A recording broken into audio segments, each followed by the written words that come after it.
E escolhi mais um cenário para fazer aqui a nossa mensagem da semana. Queria muito fazer aqui. E eu queria falar sobre alienação, não alienação e, se possível, soluções para isso, né? Então, agradecer a produção da Double Age, né, que me acompanha aí nos meus devaneios, nas minhas maluquices. E aproveitar e já pegar aqui uma fala, né, do professor Afonso Machado, doutor Afonso Machado, né, aquele colunista ali do Jundiaí Agora. Ele fala assim, né, até para dar uma introdução mais com propriedade para a nossa mensagem da semana. Bizarro está a vida do professor, que trabalha quase 20 horas diárias para dar 4 horas de aula online, com alunos dormentes escondidos atrás de microfones e câmeras fechadas, pois já sabem que serão aprovados. E os pais, insatisfeitos e cansados dos herdeiros dentro de casa, forçam os políticos para liberarem as escolas, porque o risco de contágio entre crianças é pequeno e os pais precisam sair para trabalhar e para manter a casa. E o professor, qual possibilidade tem para demonstrar que está sendo violentado e obrigado a trabalhar muito mais do que antes, para um reconhecimento e aproveitamento discutível? E vai mais, né? Neste quadro, vale pensar no papel das escolas. A quem servem? A quem atendem? Aos pais que querem ver os cadernos cheios e os livros usados, mesmo que o rendimento seja suspeito e raso, ou a instrução de pseudo alto nível com acesso remoto que ainda não estamos preparados para exercer? E aqui eu lembro, né, de uma educação que eu acredito que ainda esteja caótica também, né? Agradecer ao professor Afonso pelo maravilhoso texto.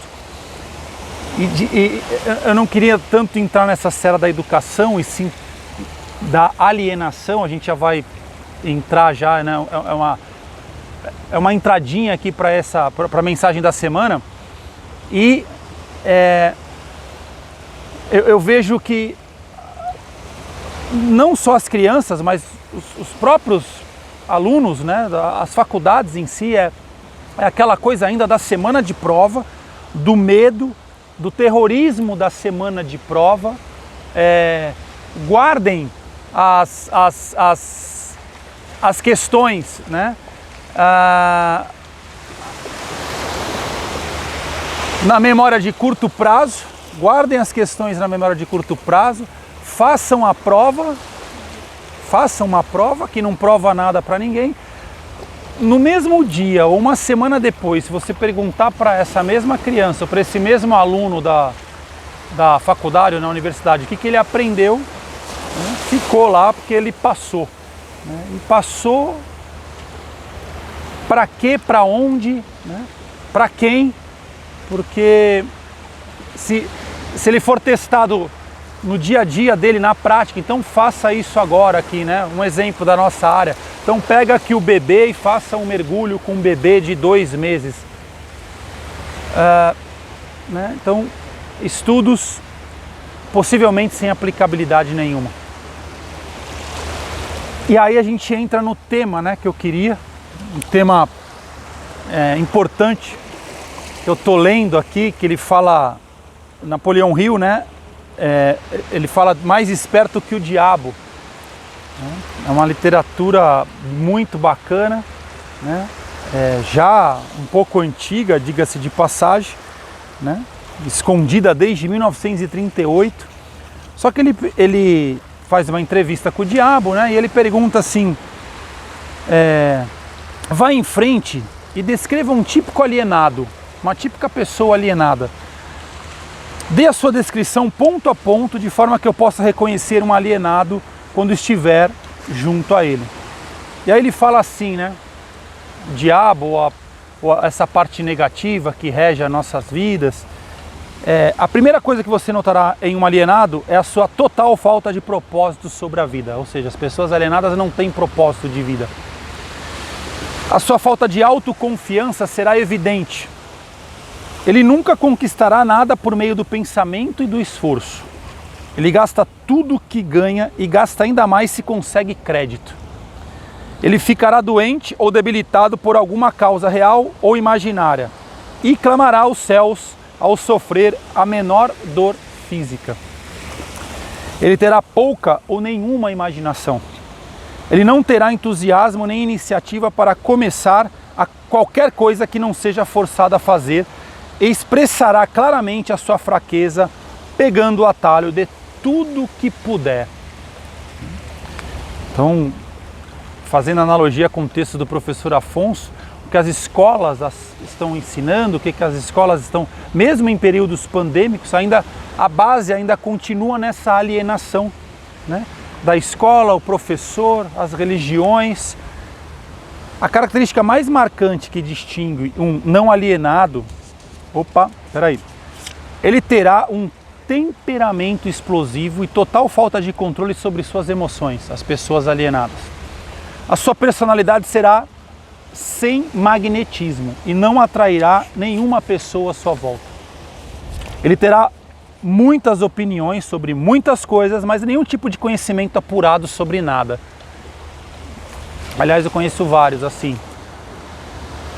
Ele normalmente diz saber tudo de tudo, mas não é bom em nada.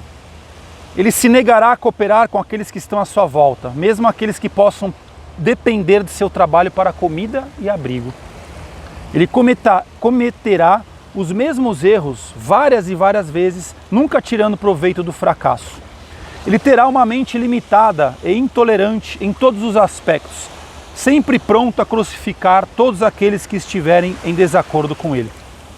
Esse mesmo alienado, essa mesma pessoa alienada, esperará tudo dos outros, mas estará disposto a dar pouco ou nada em troca.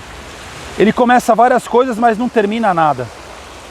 Ele será taxativo na condenação do seu governo, mas ele nunca lhe dirá definitivamente como a gestão pode ser melhorada.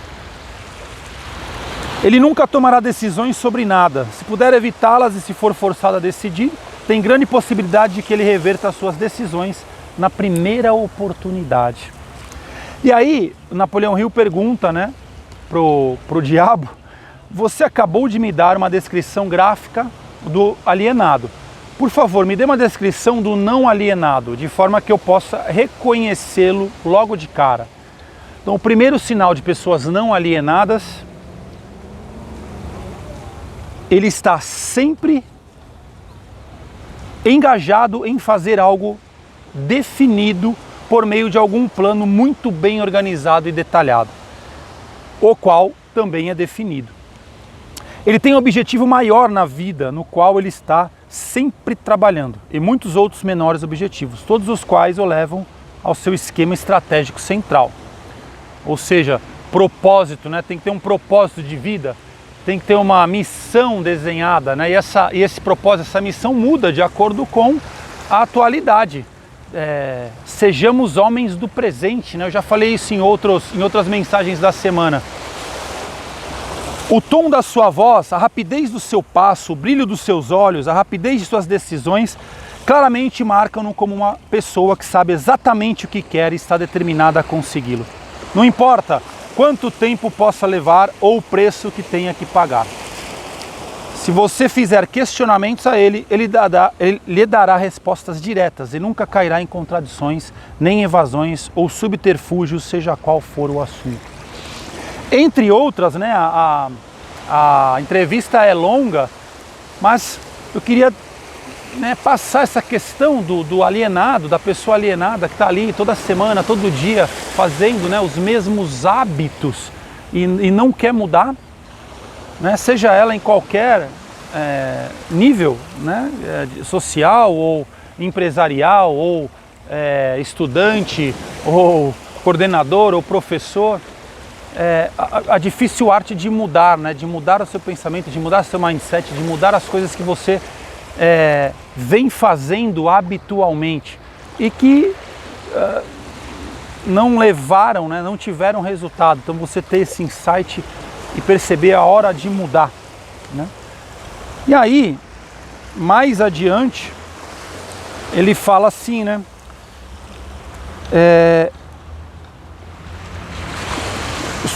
Sua Majestade me deu uma clara descrição do que é alienação. Agora me diga, o que deve ser feito para assegurar-se contra o hábito da alienação? Eu quero uma fórmula completa que qualquer um possa usar. Então eu vou falar alguns pontos aqui bem marcantes, né? A proteção contra a alienação encontra-se facilmente dentro de cada ser humano, que tem um corpo normal e uma mente afiada. A autodefesa pode ser aplicada por meio destes simples métodos. Pense por si mesmo em todas as ocasiões, pelo fato de que os seres humanos não é dado o controle completo sobre nada. Pensar os próprios pensamentos é algo muito significativo.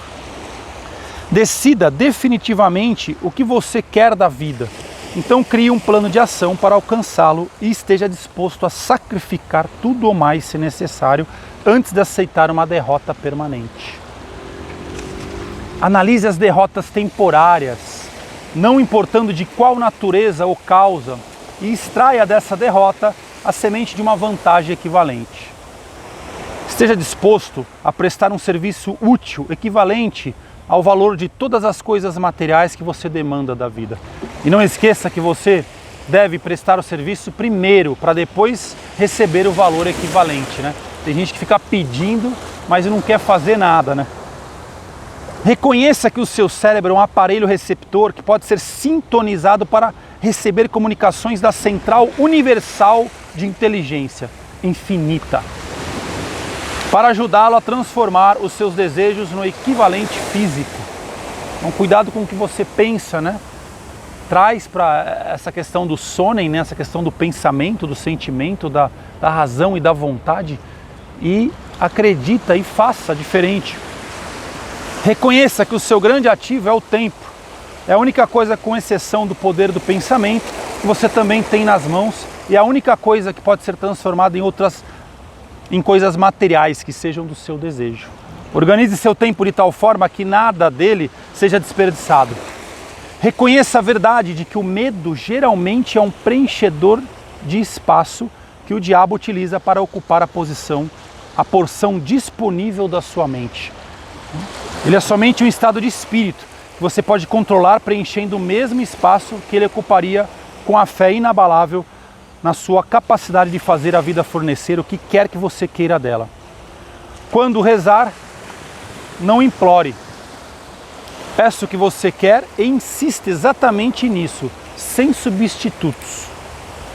Reconheça que a vida é um mestre cruel que ou você o controla ou ele controla você. Não há meio termo. Nunca aceite da vida qualquer coisa que você não queira. Se aquilo que você não quer temporariamente vem à força para você, você pode recusar-se a aceitá-lo na sua mente. E isso abrirá espaço para você trazer as coisas que você realmente quer. Por último, lembre-se que seus pensamentos dominantes atraem por meio de uma lei definitiva da natureza pela rota mais conveniente e curta, a sua contrapartida física. Seja extremamente cuidadoso com o foco dos seus pensamentos. E aí o Napoleão Hill insiste, né, assim falar, essa lista me parece muito impositiva. Dê-me uma simples forma combinando todos os 10 pontos que você mencionou. Se você tivesse que combinar todos os 10 pontos em somente um, qual seria? Qual deles seria? Aí ele fala assim: seja definido em tudo que você fizer e nunca deixe pensamentos não acabados na mente. Forme o hábito de alcançar decisões definidas em todos os assuntos e áreas da sua vida. É uma bela indicação, né? Mais esperto que o diabo, a gente vem estudando isso, né, com relação a algumas outras variáveis, alguns outros autores. Né? Agradecer ao professor Afonso pelo seu lindo texto, né, pelo Jornal de Jundiaí. E agradecer a todos vocês por mais uma oportunidade, esse cenário também, né, feito e me preocupou muito, né, me preocupa muito quando eu faço as mensagens da semana para deixar um cenário bacana para vocês, e espero que que crie uma pulguinha atrás da orelha de vocês, e vocês realmente comecem a semana mais instigados a fazer coisas diferentes. Muito obrigado, gratidão.